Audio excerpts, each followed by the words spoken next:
Attention spoiler, ne reste pas si tu n'es pas à jour dans les chapitres de ce manga. Pour les autres, bon visionnage.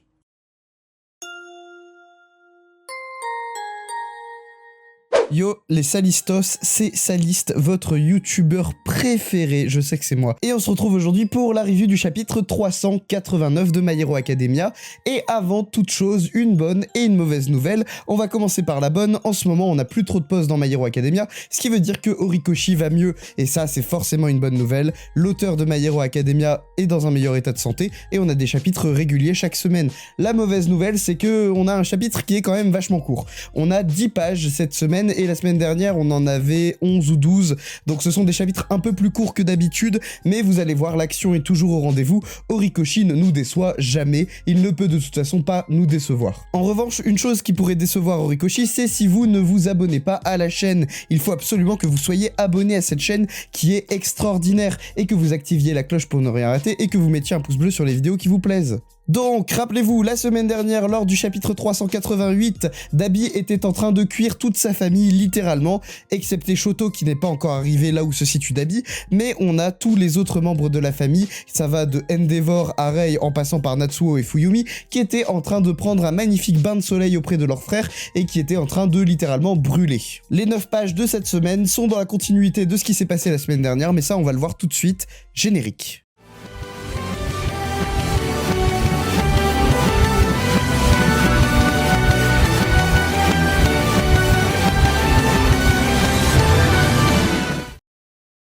Donc le chapitre s'ouvre, on peut voir les membres de la famille Todoroki qui sont au centre de cette attaque de Dabi et qui utilisent leur alter de glace pour essayer justement de contenir cette explosion. On apprend grâce aux policiers qui sont en train d'analyser la situation que la température à l'épicentre de l'explosion est en train de diminuer, sûrement dû aux haltères de glace qui sont utilisés. Malheureusement, c'est trop tard. Apparemment, la probabilité d'explosion, elle, n'a pas diminué et ça va forcément arriver. On retrouve les membres de la famille Todoroki qui sont en train de se protéger grâce à leurs haltères de glace, et l'on peut voir que Rei est complètement brûlée sur le visage, mais Natsuo et Fuyumi qui sont arrivés peu après elle n'ont pas l'air d'avoir de graves brûlures sur le visage. Par contre, leurs bras ont l'air vraiment endommagés. On en revient à Endeavor et Dabi qui sont toujours en face à face, et Dabi se dit que tout le monde est en train de le regarder, et que c'est donc ça que ça fait d'être enfin observé dans sa vie, puisque jusqu'à maintenant, personne ne le regardait, personne ne se souciait vraiment de lui, et d'ailleurs on a un gros plan du visage d'Endeavor qui est en train de complètement carboniser, mais bon, il essaye de tenir le coup, malgré le fait que l'alter de son fils est plus puissant que le sien. On a enfin cette espèce de reconnaissance pour Toya qui est enfin en train de se dire que sa famille prend en considération ses sentiments et la personne qu'il est. Mais bon, c'est un peu trop tard, il est déjà mort, hein, clairement. Toya est en train de survivre je ne sais comment, mais à la fin de ce combat, ça m'étonnerait qu'il reste en vie. De toute façon, il n'a plus aucune apparence humaine, il ressemble juste à un tas de cendres vivants, quoi. Sur la page suivante, il dit si c'était si simple, genre sous-entendu s'ils avaient fait ça dès le départ, mais effectivement, sa famille n'a pas vraiment pris en considération ses émotions. On sait tous comment ça a mal tourné. On peut voir Dabi avec le visage qui n'est pas complètement carbonisé, donc je dirais avant qu'il lance son attaque finale, avec ce visage qui se scinde en deux, comme pour symboliser que l'explosion a lieu maintenant. On a les héros sur le champ de bataille qui se battent contre les clones de Twice, et on a Tora des Wild Wild Pussycats qui dit qu'il faut absolument se barrer parce que l'explosion va avoir lieu et qu'ils vont être pris dedans. On en revient à Dabi sur une page magnifique où de la fumée s'échappe de ses yeux, on distingue à peu près la forme de ses dents, mais on a compris que tout son corps avait complètement fondu, et il dit il aurait fallu le faire plus tôt. Effectivement, c'est trop tard, les héros disent qu'il faut absolument se barrer le plus vite possible. On a Tetsu qui prend Kendo par la main pour l'attirer le plus loin possible de l'explosion. Les civils et les enfants de l'école maternelle qui regardent sur leur iPad se situent en sécurité apparemment, emmenés par les robots qui étaient l'espèce de moyen de secours de Yue. Les enfants regardent donc sur la tablette ce qui se passe, et on peut voir un des enfants se mettre à sourire et dire ouais, et on sait tous ce que ça veut dire. Si cet enfant se met à sourire, c'est parce qu'il a reconnu une silhouette familière, probablement Shoto Todoroki qui arrive sur le champ de bataille. On voit au loin un hélicoptère qui filme toute la scène, on comprend donc que les enfants regardent la retranscription de cet hélicoptère. Sur la page suivante, on se rend compte que plusieurs personnes regardent ce qui se passe à travers leurs écrans. On a le flashback de la scène de Endeavor où il dit regardez-moi, et donc là tout le monde le le regarde, notamment le gamin qu'on avait déjà vu, qui soutenait Endeavor et qui était vraiment le seul à croire encore en Endeavor à un moment où personne ne croyait en lui, et on peut voir qu'il prie de toutes ses forces et se met à pleurer en regardant Endeavor se faire littéralement carboniser. On a également un espèce de bar ou de café aux Philippines. Alors pour le coup la ref m'échappe complètement, donc si vous l'avez dites-la en commentaire, parce que là je vois pas le lien de ces gens avec Endeavor, j'arrive pas à faire le lien. Bref, on peut voir une femme qui est debout avec deux autres personnes qui regardent toute la scène sur un PC portable, mais du coup j'ai absolument pas la ref.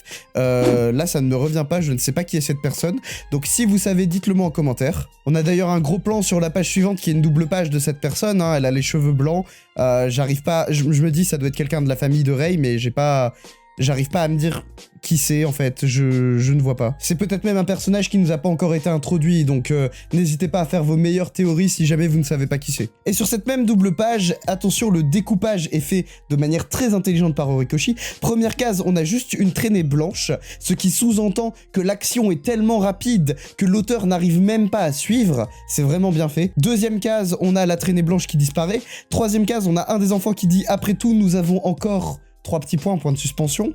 Et là, on voit un espèce d'avion. Alors, c'est métaphorique, hein, il n'y a pas vraiment un avion. Et on voit Tenya qui porte sur son dos Shoto, cette forme d'avion de chasse. Et en fait, pour désigner le fait que ça va hyper vite. On a le regard de Shoto qui est fixé vers l'horizon. Et on a l'enfant qui continue sa phrase. Donc, nous avons encore 5 Ziziman. C'est le surnom qu'ils avaient donné à Shoto à l'époque.